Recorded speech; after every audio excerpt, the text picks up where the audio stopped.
the boss of Woolies has decided to retire, to resign, to quit. And apparently it had absolutely nothing to do with external forces, such was the spin out of the company today.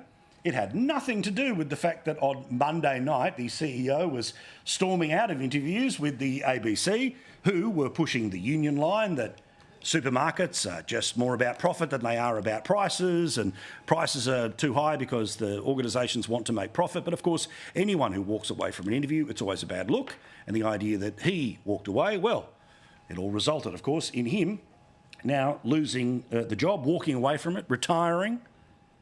But either way, he's not going to be around for much longer in the job. Now, I've got to say I'm happy he's gone, because I didn't like what his company did when it came to Australia Day.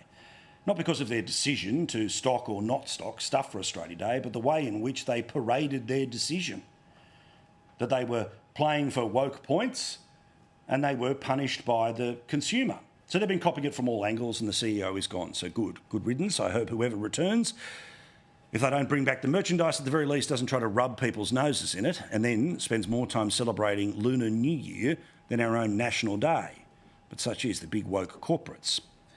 But speaking about supermarkets, and we know right now that, again, just as they tried with the former Reserve Bank governor, this government is going to again try to pretend that they have nothing to do with inflation, nothing at all to do with increased taxes on things like heavy vehicles, which means the products that end up turning up in supermarkets end up costing more money.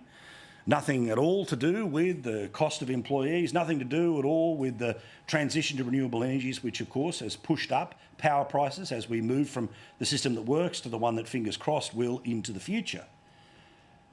So the current pinata is to get the people who were in charge of Grocery Watch under the Rudd and Gillard governments to now be the ones that will be using the bully pulpit to wave their fingers at the supermarkets in the way they used to wave their fingers at Qantas.